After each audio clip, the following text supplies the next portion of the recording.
सुप्रभात बहनों। कक्षा 9 अगला पाठ है रसखान जी का। रसखान का जन्म सन 1548 में हुआ माना जाता है। उनका मूल नाम सैयद इब्राहिम था और वे दिल्ली के आसपास के रहने वाले थे। कृष्ण भक्ति ने उन्हें ऐसा मुग्ध कर दिया कि गोस्वामी विठलनाथ से दीक्षा ली और ब्रजभूमि में जा बसे। सन 1628 के लगभग उनकी मृत्यु हुई। सुजान रसखान और प्रेम वाटिका उनकी उपलब्ध कृतियाँ हैं। रसखान रचनावली के नाम से उनकी रचनाओं का संग्रह मिलता है। प्रमुख कृष्ण भक्त कवि रसखान की अनुरक्ति न केवल कृष्ण के प्रति प्रकट हुई है बल्कि कृष्ण भूमि के प्रति भी उनका अनन्य अनुराग व्यक्त हुआ है। उनके काव्य में कृष्ण की रूप माधुर्य, ब्रज महिमा, राधा कृष्ण की प्रेम लीलाओं का मनोहर वर्णन मिलता है। वे अपनी प्रेम की तन्मयता, भावविहलता और आसक्ति के उल्लास के लिए जितने प्रसिद्ध हैं उतने ही अपनी भाषा की मार्मिकता, शब्द चयन तथा व्यंजन शैली के लिए उनके यहाँ ब्रज भाषा का अत्यंत सरस और मनोरम प्रयोग मिलता है जिसमें जरा भी शब्द आडंबर नहीं है। यहाँ पर हमारे रसखान के सवैये हैं। पहला सवैया है, मानुस हों तो वही रसखान बसो ब्रज गोकुल गाँव के ग्वारन, जो पशु हों तो कहाँ बस मेरो चरो नित नंद की धेनु मझारन। पाहन हों तो वही गिरि को जो कियो हरिछत्र पुरंदर धारन, जो खग हों तो कहाँ बस मेरो करो मिली कालिंदी कूल कदम्ब की डालन। अर्थ हो जाएगा, मानुष हो तो वही रसखान। रसखान कवि कह रहे हैं, श्री कृष्ण भगवान से आराधना कर रहे हैं, प्रार्थना कर रहे हैं कि हे प्रभु, यदि मेरा मनुष्य रूप में जन्म होता है तो मेरा जो बसना है, मैं जो मेरा जन्म हो वो ब्रज अर्थात गोकुल में हो, ब्रज वन में हो, गोकुल में हो, गोकुल गांव के ग्वाल, गोकुल के गांव के ग्वाल बालों के बीच में मेरा जन्म हो। मानुष हो तो वही रसखान बसो ब्रज गोकुल गांव के ग्वाल। कह रहे हैं कि हे प्रभु, यदि मेरा मनुष्य के रूप में मेरा जन्म होता है तो मेरा जन्म जो है गोकुल के जो है ग्वाल बालों के बीच में होवे। जो पशु हो तो कहाँ बस मेरो, और यदि पशु के रूप में मेरा जन्म होता है तो फिर तो मेरा कोई बस नहीं है।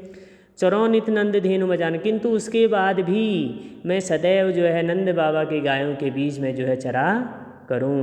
क्या कहा कि हे प्रभु, यदि मेरा मनुष्य रूप में यदि मेरा जन्म होता है तो मेरा जन्म कहाँ हो, गोकुल के ग्वाल बालों के बीच में हो, और यदि पशु रूप में मेरा जन्म होता है तो फिर मेरा कोई बस नहीं है। मैं जो है सदैव जो है नंद बाबा के गायों के बीच में चरा करूं।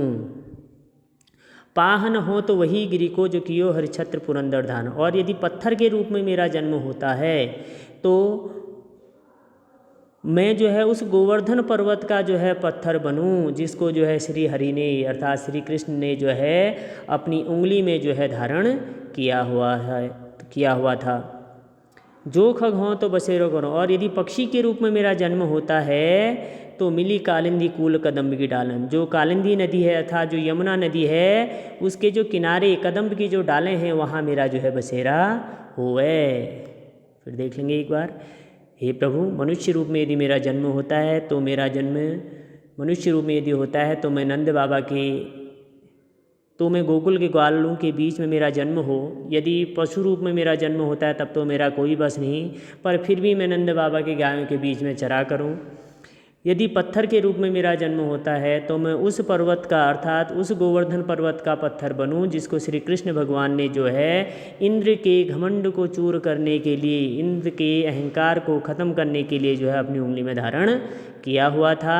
और यदि पक्षी रूप में मेरा जन्म होता है तो यमुना नदी के किनारे जो कदम्ब के वृक्ष हैं उन्हीं वृक्षों के झुरमुट में मेरा बसेरा हुए।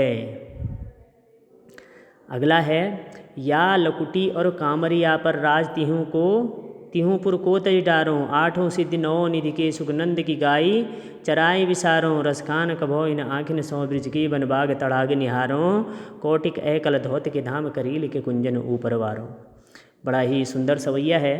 कह रहे हैं, या लकुटी और कामरिया पर राज तिहु को तज डारों। कह रहे हैं कि श्री कृष्ण भगवान की जो लकुटी है और जो उनने जो कंबल जो धारण किया हुआ है उसके लिए मैं रसखान कवि जो है राज तिहूँ पुर को तैजारूँ, 3 लोगों के राज्य को भी जो है मैं उसके ऊपर न्यौछावर करता हूँ। किसके ऊपर? श्री कृष्ण भगवान की लकुटी और कंबल के ऊपर। 8 सिद्धि 9 निधि के सुखनंद की गाय चराएं बिचारो, 8 सिद्धियाँ और 9 निधियों के जो सुख हैं उनको जो है नंद बाबा की गायों को चराने के ऊपर मैं न्यौछावर करता हूँ। रसखान कभो इन आँखिन सौ ब्रिज के बनबाग तड़ाग निहार। रसखान कवि कह रहे हैं कि हे प्रभु, न जाने इन आँखों को जो है इसके बाद ब्रिज के वन बाग तड़ाग तालाब को निहारने का मौका कब मिलेगा।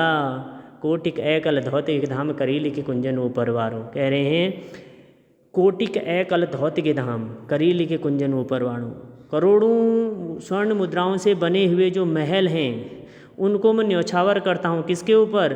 करील के जो कुंजन के जो ऊपर हैं, जो वृक्ष वन हैं, जो यमुना नदी किनारे जो करील के जो वन हैं उनके ऊपर मैं न्यौछावर करता हूँ। फिर देख लीजिए, या लकुटी और कांवर या पर राजती हूँ को तैजारूँ। श्री कृष्ण भगवान की लकुटी और कंबल पर जो है मैं तीनों लोग के राज्य को जो है न्यौछावर करता हूँ। 8 सिद्धि और 9 निधियों के सुख को भी जो है मैं नंद बाबा की गायों को चराने के ऊपर न्यौछावर करता हूँ। रसखान कवि कह रहे हैं कि हे प्रभु, न जाने इसके बाद ब्रिज के जो वन हैं, जो जंगल हैं, जो बागीचे हैं, जो तालाब हैं, उनको निहारने का मौका मुझे कब मिलेगा।